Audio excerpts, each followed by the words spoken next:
और सारे व्यापारियों ने जब लिख के दिया, किसान संगठनों ने लिख के दिया, तब अपने को ये लग रहा था कि यार सरकार इस पे कोई जिद नहीं करेगी, क्योंकि ये मामला पूरे देश का नहीं। ये नहीं है कि ऐसे नियम जहां जहां एफसीआई गेहूं की खरीद करेगी सबके लिए बना। ये तो राजस्थान में कुछ अधिकारियों को जच गया। गंगानगर हनुमानगढ़ जिले की, अपने अक्सर कहते हैं कि जिले की परिस्थिति कभी जयपुर ने समझी। जब हमारे यहां पर पानी का आंदोलन हुआ था, तब एक मजाक यहां पर चला करती थी कि जब गोलियां चलने के बाद जब अधिकारी सारे नेता यहां इधर आए और हमारी नहर को जब चलता हुआ देख रहे थे, तब उन्होंने कहा यार यहां के लोग लड़ते क्यों हैं, यहां तो दिन रात ही नहर चलती है। उनको अंदाजा ही नहीं था कि नहर कैसे चलती है, पानी की बारी कैसे बढ़ती है, फसल को पानी की जरूरत कितनी। आज अपनी ये समस्या देख के लग रहा है कि जो जिद सरकार ने पकड़ी है, अगर इतने सारे लोग इकट्ठे हो, भाई आज तक मैं 25-27 साल से राजनीति में हूं, हमारे किसानों के सामने सरकार अड़ जाए, कई बार अड़ जाती है। कोई गरीबड़ा अगर कोई बात करे तो सरकार अड़ जाती है, लेकिन व्यापारी अगर सरकार को अपने लेटर पैड पे लिख के दे दे कि ये चीज किसान के, गरीब के, व्यापारी के हक में नहीं है, इसको बदलो, तो सरकार बदलती। मैं व्यापारी साथियों आपको ही कहने आया हूं कि अगर आप लड़ने का सच्चा मन बना लेते तो सरकार के जाग आ जाते, अब तक फैसला हो जाना। यार समझते ही नहीं। मैं धन्यवाद करूंगा बहन शिमला का, एमएलए बीमार है, हमारे बीच में बैठी है। क्या पूरे गंगानगर हनुमानगढ़ जिले के जीतने वाले लोग इस इलाके के किसान का दर्द समझते हैं? अगर वो किसान की पीड़ा समझते, अगर वो व्यापारी की पीड़ा समझते, तो यार सारे एमएलए इकट्ठे होके चले जाते। ये राज वाले, मैं कोई ये 15 दिन से आंदोलन चल रहा था, मैंने राजनीतिक टिप्पणी नहीं की। ये कई कहते हैं मेरी सरकार में चलती है, कई कहीं नहीं, फुलानियों झूठ बोले मेरी सरकार में चलती है। कोई अगर छोटा सा पुल खुल जाए, राम प्रताप जी लड़न आ गया 10-10 फुट, ये फुलाना राम ने डिजाइन की, ये फुलाना राम ने डिजाइन की। अरे कहां हो तुम यार?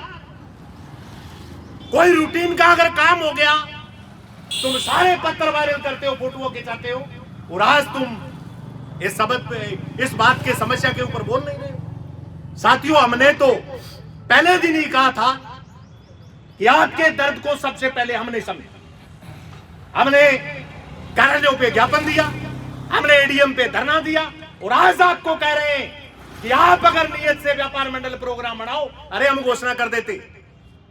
हमने इसलिए घोषणा नहीं की कि ये ठप्पा लगाएंगे, गेईवाल ये प्रचार करेंगे कि कामरेडों ने बुला दिया, कांग्रेसियों ने बुला दिया। हम तो व्यापार मंडल के पीछे। सुनील भाई आप बैठे हो, पूरे व्यापारियों से संपर्क करो।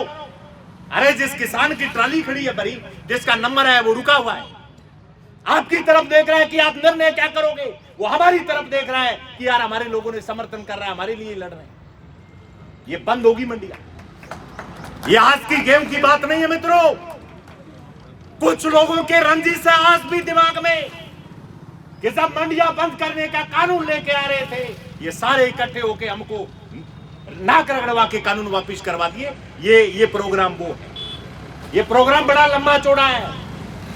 आज अगर हो जाएगा, ये मंडियों में कोई और ही अनाज खरीदने वाला होगा। इसलिए मैं ज्यादा कुछ नहीं कहते हुए, बड़ा लंबा चला प्रोग्राम, बहुत से लोग आए, उधर भी सारे साथी, किसी को जगह नहीं मिली, खड़े रहे थे। काम का टाइम में बंदा कहां मिलता है भाई? व्यापारी को तो देखो, मैं बड़ा धन्यवाद करना चाहूंगा कि यहां आके बैठे। किसान एक मजदूर 1000 रुपए में नहीं मिले गांव के अंदर, दाना मंडी में छोड़ी, लेकिन आए बेचारे, समर्थन करने आए। प्रोग्राम बनाओ आप मजबूती से, और अगर लोगों की इच्छा सही होती है, अगर मांग सही होती है, तो राज चाहे कितने ही बड़े हो सब। दुनिया की सबसे बड़ी शक्ति अमेरिका, और रात को नशे में उसके साथ खड़ा इजराइल, रात को नशे में बोलता है कि मैं एक सभ्यता को खत्म कर दूंगा, लेकिन वो लोग जब सड़कों पे आके कोई गीत गा रहा है, कोई कुछ कर रहा है, कोई अपने देश की जय जयकार कर रहा है, वैसी शक्तियां टिक गई यार। क्या मामला है? कुछ नहीं, लेकिन नीयत सच्ची होनी चाहिए। सरकार गेहूं तो तोलती है, और कौन सी तोलती है विपक्षन? दिल्ली के अंदर भाषण क्या था? हमारी तो बेइज्जती कर रहे थे कि तुम सड़क घेर के बैठे हो। मोदी जी कह रहे हैं एमएसपी है, एमएसपी थी, एमएसपी रहेगी। कहां है? कौन से कोड़े में है? मैं भारतीय जनता पार्टी के लोगों आपसे पूछता हूं, बताओ ना यार, कहां है? आप कहते हो डबल इंजन है, डबल इंजन है, लोगों की रड़क निकालने के लिए, लोगों का कद्दूकस करने के लिए तुम्हारा डबल इंजन है। तुम फसल खरीद के लिए यार एक क्यों तक नहीं करते? ये सवाल जनता से हम पूछेंगे सब। किसी को अगर झटका लगे तो लगे, लेकिन गांव गांव के अंदर ये बात तो जाएगी। ये मैं आपसे कह रहा हूं। और जो भी आगे सुनील जी बैठे हैं, हमारे पटवारी सुनील बैठे हैं, हमारे किसान के सारे नेता बैठे हैं, मजदूरों के साथी बैठे हैं, करो सबसे संपर्क। मैं समझता हूं, मैं तो उस दिन कह रहा था, बहन शिमला जी बैठे हैं, सारे बैठे हैं, व्यापारी राम प्रताप जी थे, को नहीं बीच बड़ा उत्साहित हुआ, ताड़ा ला दो कहीं अनिश्चित काल नहीं ताड़ा लाओ, सरकार ने चुका लिया ना। मैं यार मान तो तेलो ही कदर दे दियो कि कामरेडी जीती को तो बंद बाजार बंद करासी। हम समझते हैं परिस्थिति, किसान की समझते हैं, हम व्यापारी की परिस्थिति समझते हैं, जिसका नंबर आ गया उसके क्या गुजरेगी।